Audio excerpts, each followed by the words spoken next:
नमस्ते। Sickle cell रोग का पता कैसे लगाया जाता है? ये सवाल कई लोगों के मन में होता है। सुनने में थोड़ा मुश्किल लग सकता है ना, पर चिंता मत कीजिए। आज हम मिलके सिकल सेल को पहचानने वाले टेस्ट्स की पूरी कहानी को एक-एक करके बिल्कुल आसान भाषा में समझेंगे। तो सबसे पहले बिल्कुल बेसिक से शुरू करते हैं। स्क्रीन पे देखिए, एक तरफ है हमारी normal healthy red blood cells, एकदम गोल मटोल और लचीली, और दूसरी तरफ ये है सिकल सेल्स। देख रहे हैं इसका आकार? ये हंसिया या कह सकते हैं आधे चांद जैसा है। और यही जो शेप का फर्क है ना, यही सारी दिक्कत की जड़ है। क्योंकि ये सख्त कोशिकाएं हमारी खून की नसों में आसानी से बह नहीं पाती और वहीं अटक जाती हैं। तो इस पूरी डायग्नोसिस की प्रक्रिया को हम 4 स्टेप्स में समझेंगे। सबसे पहले देखेंगे कि शुरुआती ब्लड टेस्ट में क्या होता है। फिर हीमोग्लोबिन के अंदर के रहस्य को खोलेंगे। उसके बाद सीधे डीएनए लेवल पर जाकर सच्चाई का पता लगाएंगे। और आखिर में इस बात पर गौर करेंगे कि टाइम पर टेस्टिंग करवाना इतना इतना ज़रूरी क्यों है। चलिए, तो शुरू करते हैं पहले कदम से। ये है शुरुआती ब्लड टेस्ट, मतलब रेड ब्लड सेल्स पर एक पहली नज़र। अच्छा, तो इसमें होता क्या है? इसमें मेनली 2 चीज़ें होती हैं। पहला तो एक सिंपल सा ब्लड टेस्ट है।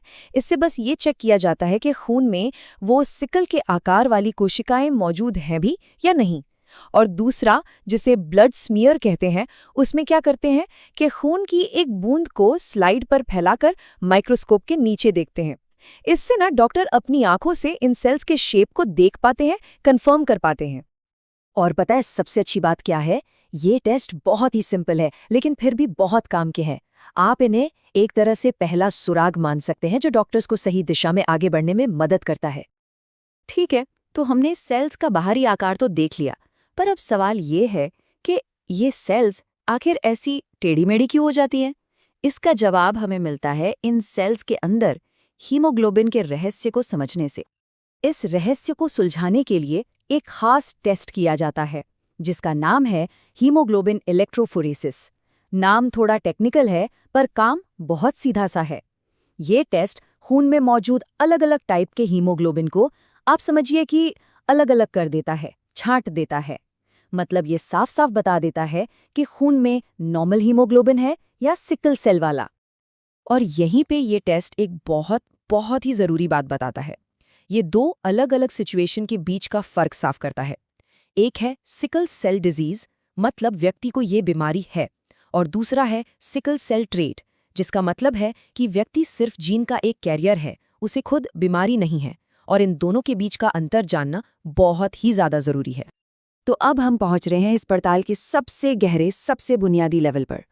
अब हम सीधे बीमारी की जड़ को देखेंगे, यानी हमारे डीएनए को। अब मन में ये सवाल तो आता ही है कि ये जीन माता-पिता से बच्चों तक पहुंचता कैसे है? इसका जवाब हमें मिलता है जेनेटिक टेस्टिंग से। जेनेटिक टेस्टिंग में सीधे डीएनए को ही एनालाइज किया जाता है। इससे एकदम पक्का 100% कंफर्म हो जाता है कि सिकल सेल वाला जीन माता-पिता से बच्चे में आया है या नहीं। मतलब इससे ज्यादा सटीक कंफर्मेशन और कोई नहीं है। तो फिर ये टेस्ट करवाया कब जाता है? देखिए, ये टेस्ट खास तौर पर फैमिली प्लानिंग के लिए बहुत बहुत ज़रूरी है। कई बार लोग शादी से पहले या फिर प्रेगनेंसी के दौरान ये टेस्ट करवाते हैं, ताकि आने वाले बच्चे के रिस्क का अंदाज़ा लगाया जा सके। इससे परिवारों को एक इन्फॉर्म्ड डिसीजन लेने में बहुत मदद मिलती है। चलिए, अब आते हैं हमारे आखिरी और शायद सबसे ज़रूरी सवाल पर। वो ये कि सही समय पर टेस्ट करवाना इतना ज़रूरी क्यों है? खासकर जब बात हो सबसे छोटे, सबसे नाजुक मरीजों की।